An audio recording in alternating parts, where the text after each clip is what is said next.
શું? ઠીક છે, પરંતુ પહેલા મારી મમ્મા સાથે વાત કરો. એ ઓકે કહી દે તો ઠીક છે. મારા માટે માં જ બધું છે, એટલે પહેલા મારી માં સાથે વાત કરીને મંજૂરી લો. હા, સારું. તું કંઈ કહેવાનો હતો, બોલ. આંટી, હમ મને તમારી દીકરી સાથે પ્રેમ થઈ ગયો છે. શું તમે તમારી દીકરીનો હાથ તમે મારા હાથમાં આપશો? જો બેટા, તમે લોકો આ એરિયાના ખૂબ જ ધનવાન છો અને અમે તારા મકાનમાં ભાડે રહીએ છીએ. જો તું મારી દીકરીને અપનાવવા માંગે છે તો તારા ઘરવાળા રાજી થશે? આંટી, એની ફિકર તમે ના કરો. મેં હા પાડીને તો મારી ફેમિલીમાં કોઈ પણ ના નહીં પાડે. હા, તમે ખોટી એની ચિંતા ના કરો. મેં તમારી દીકરી સાથે ઓલરેડી આ વિશે વાત કરી નાખી છે. તમારી દીકરીએ કીધું છે કે જો તમને ઓકે હોય તો તેને પણ ઓકે છે.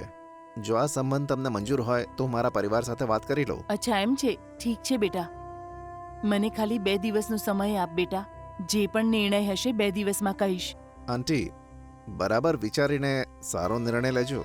મહેરબાની કરીને સારો નિર્ણય લેજો તમે. હું રાહ જોઈશ. સારું બેટા, હું કહીશ.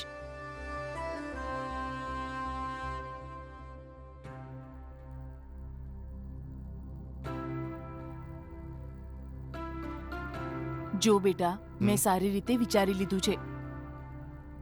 જો તમારા બંનેના લગ્ન થશે તો સારું જ થશે, પરંતુ અમે લોકો એક નાની તકલીફમાં ફસાયેલા છે. એવી કઈ પ્રોબ્લેમ? મેં 1 વર્ષ પહેલા એક માણસ પાસેથી 10 લાખનો કરજો લીધો હતો અને હવે વ્યાજ સાથે 15 લાખ થઈ ગયા છે. અને એ હવે મને 15 લાખ રૂપિયા માટે ટોર્ચર કરી રહ્યો છે. મેં એમને કીધું પણ કે ગામડેથી થોડા પૈસા આવવાના છે, 6 મહિનામાં બધા પૈસા આપી દઈશ, પરંતુ એ માનવા માટે તૈયાર નથી. એ કહે છે કે કાં તો મારા પૈસા આપી દો, કાં તો મારી દીકરી સાથે એના લગ્ન કરાવી દઉં. ફોન ઉપર ફોન કરીને ટોર્ચર કરે છે મને. શું કરું કંઈ સમજાતું નથી મને.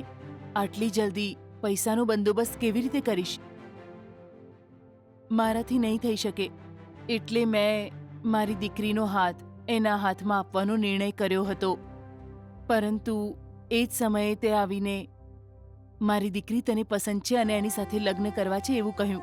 સાચું કહું તો અમને પણ તું ખૂબ પસંદ છે બેટા. તારી સાથે લગ્ન કરીને મારી દીકરી પણ ખુશ રહેશે. પરંતુ જેણે મને કરજો આપ્યો એને શું જવાબ આપું સમજાતું નથી. એટલે જ્યારે તું મારી સાથે વાત કરતો હતો, મેં તને કહ્યું કે મારે 2 દિવસનો સમય જોઈએ. બહાર કોઈ શેઠ પાસેથી 15 લાખ લઈને એમના પૈસા પાછા આપીને તારી સાથે જ દીકરીના લગ્ન કરીશ એવું વિચાર્યું હતું. પણ શું કરું, મને ક્યાંયથી પણ પૈસા ન મળ્યા. એમને શું જવાબ આપું સમજાતું નથી. સારું આંટી, હું તમને સમજી શકું છું. તમારી દીકરી માટે આ બધા પૈસા હું આપી દઈશ. એ પૈસાને જેનું ઉધાર લીધું હોય તેને આપી દેજો. જો બેટા, જો તે મને 15 લાખ રૂપિયા આપ્યા ને તો તરત હું એની પાસે જઈને એના મોં પર પૈસા ફેંકીને પછી ખુશી ખુશી મારી દીકરીના લગ્ન તારી સાથે કરાવીશ બેટા. કારણ કે તારી જેવો જમાઈ મળવો એ અમારા આગલા જન્મના કર્મ છે. થેન્ક્સ આંટી. ખાલી 8 દિવસનો ટાઈમ આપો મને. હું ગમે તે રીતે 15 લાખ રૂપિયા તમને રેડી કરીને આપીશ. ઠીક છે બેટા, હું એને કહીને જોઉં છું. સારું આંટી.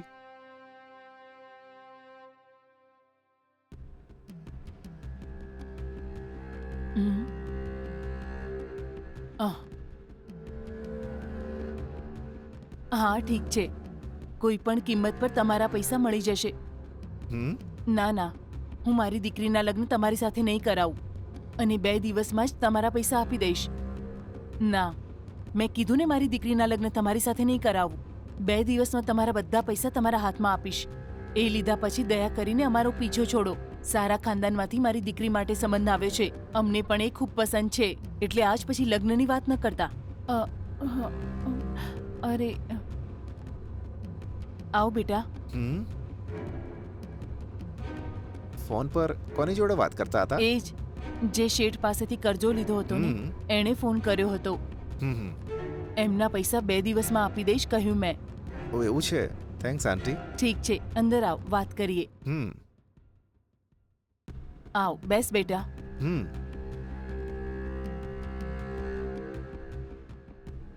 આંટી, આમાં 15 લાખ રૂપિયા છે. જેનું તમે ઉધાર લીધું છે એને બોલાવી આ પૈસા એને આપી દો. સારું, તો પૈસા લઈ આવ્યો.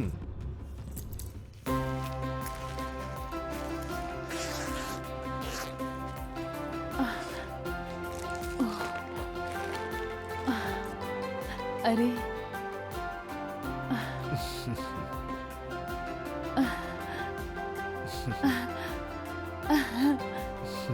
હા, પૂરા 15 લાખ છે. આજે જ એમના પૈસા પાછા આપી દઈશ.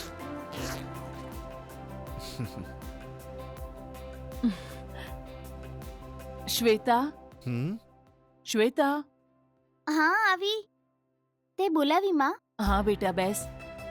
હમ, શ્વેતા, અને ઓળખે છે ને, આપણા હાઉસ ઓનરનો દીકરો છે. મળી છું ને તું? હા મળી છું માં. આમની સાથે જ તારા લગ્ન નક્કી કરું છું હું. તને ગમશે ને? માં, તમે જેની સાથે લગ્ન કરવાનું કહેશો હું કરી લઈશ માં. તે જોયું બેટા, હમ. મારી દીકરીને મારાથી કેટલો પ્રેમ છે. ક્યારેય હમ. પણ મારી દીકરી મારી મરજીની વિરુદ્ધ નહીં જાય. એટલે જ એ મને ગમી ગઈ આંટી. જો બેટા, હું ઈચ્છું છું કે જલ્દીમાં જલ્દી તમારા લગ્ન થઈ જાય.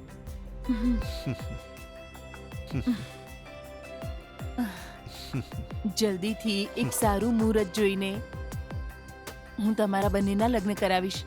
આ વિશે તારી માં સાથે મળીને ડેટ ફિક્સ કરીશું અમે. મારી વાત સાંભળ બેટા, મારી દીકરી ખરેખર ખૂબ સંસ્કારી છે.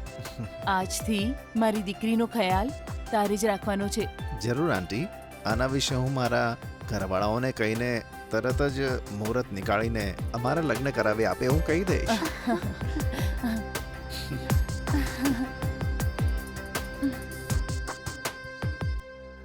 હમ?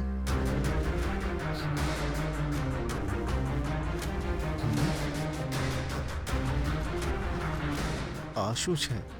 જોઈ રહ્યો છું 2 દિવસથી ઘરમાં તાળું છે. હમ? સારું, આંટીને ફોન કરીને જોઉં છું.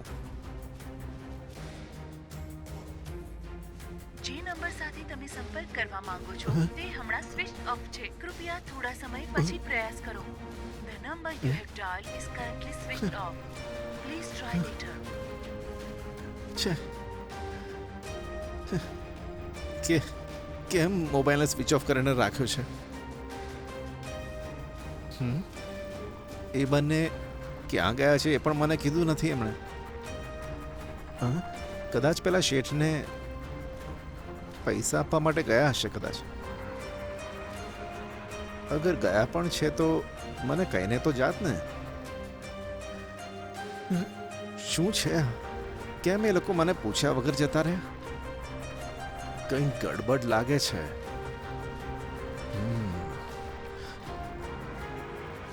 ઓફો, આમની વાતમાં આવીને મેં 15 લાખ રૂપિયા આપી દીધા. હવે હું મમ્મીને શું જવાબ આપીશ?